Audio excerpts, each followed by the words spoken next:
Bueno, ¿cómo están? Yo creo que todos queremos tener oraciones eficaces, oraciones que funcionen, y para eso tenemos que conocer la escritura, obviamente, pero quiero que todos tengamos oraciones eficaces, o sea, oraciones que funcionen, que cuando pedimos se hagan, ¿ya? Y para ello debemos saber algunas cosas. Por ejemplo, la base principal que nos dijo Jesús, dijo, cuando ustedes oren dirán Padre nuestro que está en los cielos, ¿verdad? Eso es lo primero. El Padre nuestro es la oración base que nosotros debemos contar. Y la oración se debe hacer, lo ideal, en nuestra habitación a puerta cerrada, en el secreto. O sea, estando nosotros en secreto. Ojalá que nadie más lo sepa, solamente tú y Dios. Segundo, cuando tú haces el Padre Nuestro, debes dice que el que se acerca a Dios debe creer que le hay.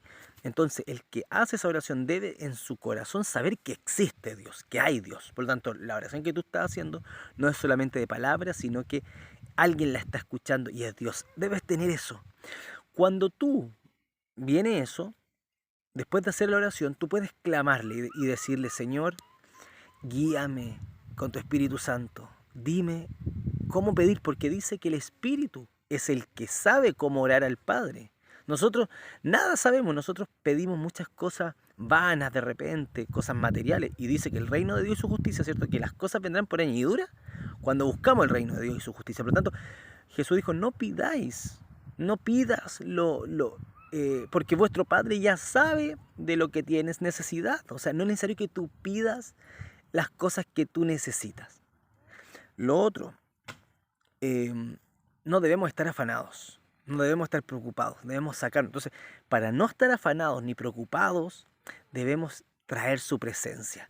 Traer su presencia. Entonces tú le dices, Señor, ven a mi corazón, Señor. Entonces tú tienes que traer la presencia de Dios. Luego de orar el Padre Nuestro, ¿verdad? Y saber qué le hay, tú debes saber que viene una respuesta de Él, porque Él dice, clama a mí y yo te responderé. Por lo tanto, va a venir su presencia. Cuando viene su presencia con su Espíritu Santo, Él te va a hablar algo, te puede hablar algo. Tú a Él le tienes que hablar. Y Él te va a guiar a cómo orar. Ya no con palabrería, bla, bla, bla, como dijo el Señor, que creen que por sus muchas palabrerías Dios les va a oír más. No, debe ser certero. Lo principal, obviamente, que debemos buscar lo espiritual, ¿verdad? Pedir sabiduría, pedir fe, entendimiento, pedir que Dios te ocupe con propósitos de que su gloria sea manifestada, de que enfermos sanen, de que oprimidos sean liberados. Entonces, eso, si tú pides esas cosas porque tú ya las sabes, que el Señor quiere eso, va a ser mucho más rápido. Pero la presencia de Él va a venir, la presencia de Él va a venir. Entonces, Señor, dame fuerza, dame fortaleza. Los salmos, por ejemplo, son muy importantes también, te dan mucha indicación, Señor, oye mi oración, lávame más y más de mi maldad. Son cosas que David, ¿cierto? En los salmos las decía y que nosotros también las podemos decir. Entonces, esas son formas de saber un poco cómo tener oraciones efectivas y que funcionen, ¿ya? Pero lo principal es que el espíritu, ¿cierto? Le hable a tu espíritu y tu espíritu va a hablar conforme al Espíritu Santo de Dios. Y esas van a ser porque hay que comprobar cuál es la buena voluntad de Dios. Y para eso hay que comprender a Dios, hay que conocerle también. O sea, tú sabes que Dios es misericordioso, no le puedes pedir, Señor, destruye a mi enemigo, que podría hacerlo. Y Dios a veces podría destruir a alguien, sí. Eso ha pasado en la escritura.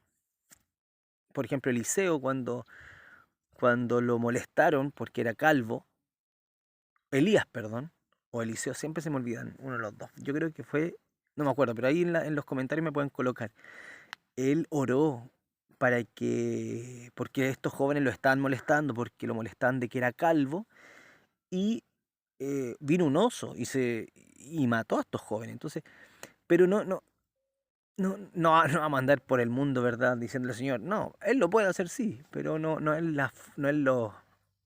es el orden que a Dios le gusta, ¿verdad? Nosotros dice que oremos por nuestro enemigo, Señor, trata con Él, puede ser, en fin. Entonces, pero para orar debemos tener nuestro corazón ideal libre de rencores, libre de eso. Entonces, si tú vas a orar a Dios y tienes rencor, primero ora por tu enemigo, Señor, me saco de mi corazón esta angustia, escucha mi oración, Señor. Y ahí uno comienza a tener, pero hay que meterse con Dios, porque el que le busca, le encuentra. El que busca a Dios lo va a encontrar sí o sí, porque Él dice, es hallado por los que me buscan, dice. Y hay otras indicaciones más que habla la palabra sobre buscarlo de temprano en la mañana, o en madrugada, o en la noche te clamé, ya temprano te clamaré, Señor. Entonces, son cosas. Lo otro es ser ordenado en la oración. Dicen que había hora de oración, ¿cierto? En la época de Jesús, habían horas establecidas de oración y, y ellos sabían cuándo orar. También sabemos que Daniel oraba 3 veces en el día, mañana, media tarde creo, y más avanzada la noche, al parecer no lo tengo muy claro, pero sé que oraba 3 veces en el día. Entonces, esas horas de tenerlas con Dios, que nada nos cambie, esas cosas a Dios le gustan, porque es un compromiso con Él, es un compromiso que le amamos, que estamos atentos, y eso nos va a mantener despiertos. Así que eso, bueno, son algunos detalles de cómo tener oraciones efectivas, y lo principal, como les decía, que el Espíritu te va a decir cómo pedir, por decirle algo.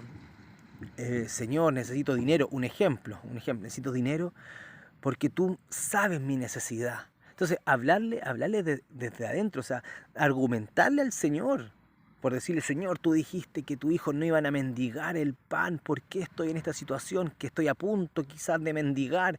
Y el Señor, ¡pum! ¿Me entiendes? Porque los milagros ocurren cuando menos lo esperamos, cuando estamos muchas veces con el agua hasta el cogote, como hasta aquí, como Pedro se estaba hundiendo y le dijo, Señor, ayúdame que perezco. Y el Señor lo rescató.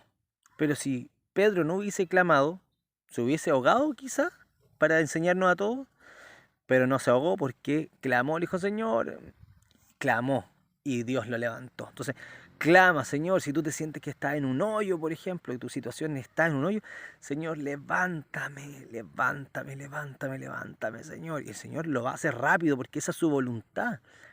Las características de Jesús son las características de Dios.